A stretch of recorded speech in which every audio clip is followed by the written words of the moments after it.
Good day mga boss.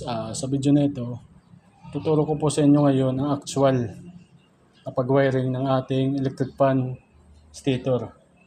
Pero bago ang lahat, kung bago ka pa lang dito sa aking channel at gusto mo ang ganitong mga content, huwag kalimutang mag-like, share, and subscribe.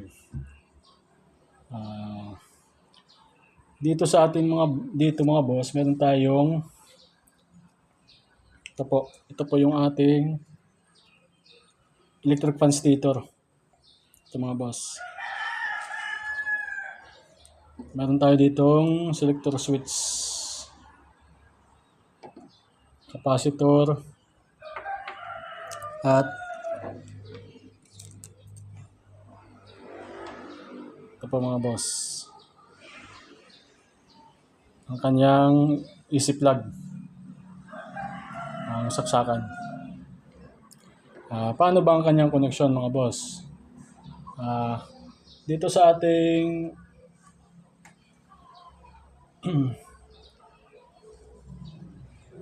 electric fan stator, ang kanyang yellow, ito mga boss, yellow. Ito po yung ating capacitor. Ito po mga boss, capacitor.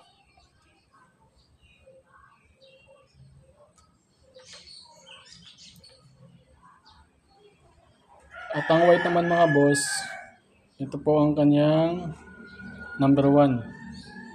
White, ang kanyang number 1. At ang black naman mga boss, ito ang ating number 2. At ang red, ito po yung ating number 3. At ang green, ito po yung ating common o tinatawag na line 1. At dito sa ating at dito sa ating easy cord, meron tayong line 1, line 2. Ito mga boss. At dito sa ating selector switch, linagyan ko na siya ng tagging. Ito po yung ating number 0, 1, 2, 3. Ito mga boss. Ang kanyang connection mga boss, yung ating yellow, i-connect lang po natin dito sa ating capacitor mga boss. Ito capacitor. Kahit magkabaliktaran mga boss, okay lang. Kasi yung ating capacitor, wala tong polarity. Ibig sabihin, wala siyang negative or positive.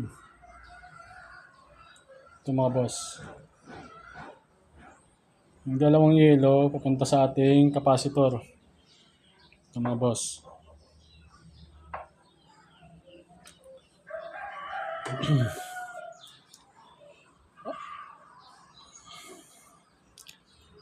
Dito sa ating selector switch mga boss, ito po mga boss, hahanapin lang muna natin dito kung alin dito yung number 1. Ito po mga boss, ito po yung kanyang number 1. Dito sa ating selector switch mga boss, huwag kayong bumasi kung aling color, anong kanyang kulay.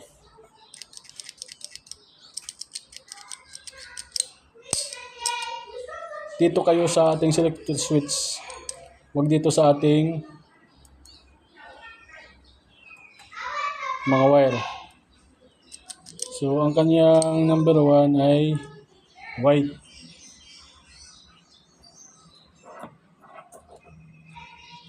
So connect lang natin sa number 1. White to white.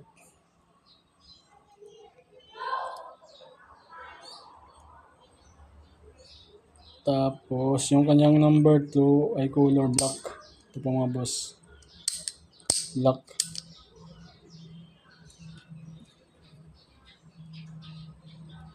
Ito mga boss, black to black. Tapos ang kanyang number 3, red. Red to red. Ito mga boss.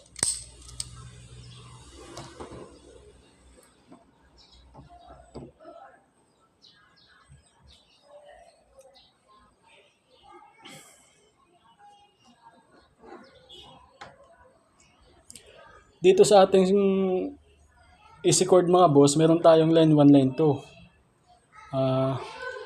Dito sa dalawang wire mga boss, line 1, line 2. Kahit dito, kahit magkabaliktad, okay lang mga boss. Ito mga boss. Kahit ito, yung ground, pwede itong gawing line 1. Kahit itong blue, pwedeng gawing line 2. Kahit magkabaliktaran, okay lang mga boss. Saan ba i-connect nyo yung line 2? I-connect po natin mga boss yung ating line 2 dito sa ating number 0. Ito. Line 2 to number 0. Ito mga boss. Number 0. Yung kanyang line 2.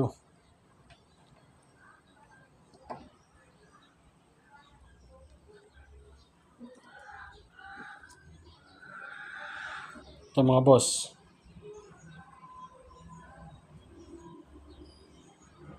Yung ating line 2, yun po yung nakakonekta sa ating selector switch.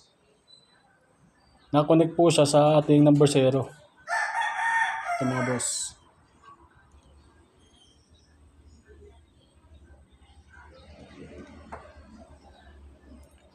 At yung ating namang common mga boss, ito po. Mga boss, ang ating common. I-connect po natin siya sa line 1. Ito mga boss.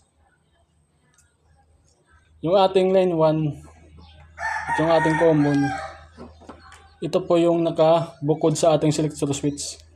Ito mga boss oh.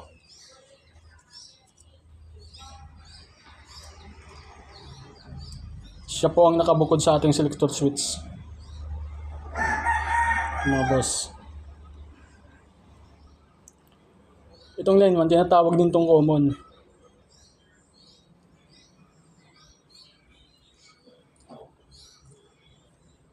Ito mga boss.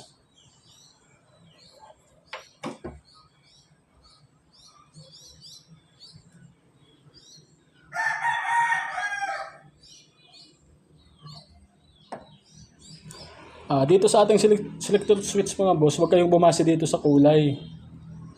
Basta palagi nyo tatandaan, dito kayo bumase sa ating pindutan. Dali namang hanapin yan. Ito yung number 0, yung number 1, 2, 3. Dito kayo bumase.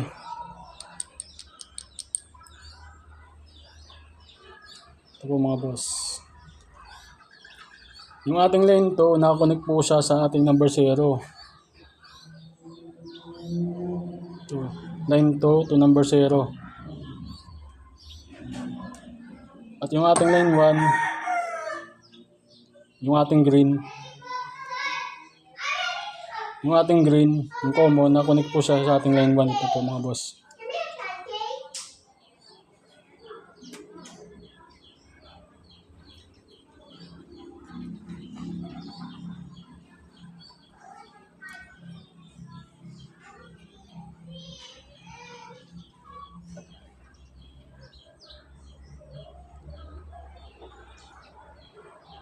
So, itest natin ngayon mga boss kung gumagana ba yung ating ginawang wiring connection. Itest natin mga boss kung okay bang ating wiring connection.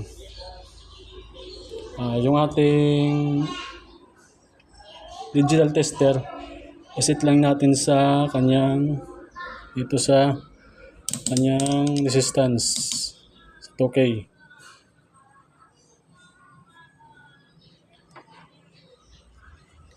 Connect lang yung plug. Ito. Number 1.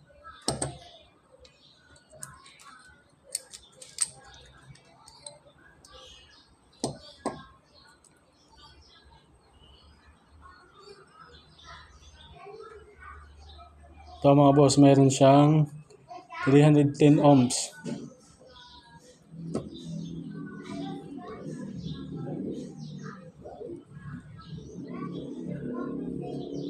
(335 ohms).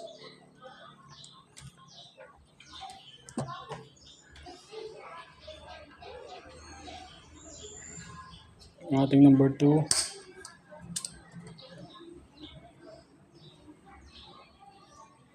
$297 ohms. Meron siya mga boss. Ang ating number 3.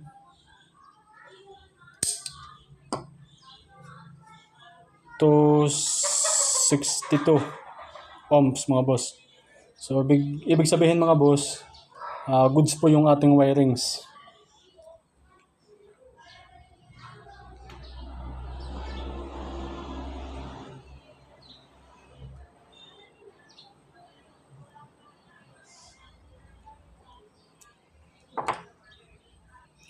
Yun lang mga boss. Maraming salamat.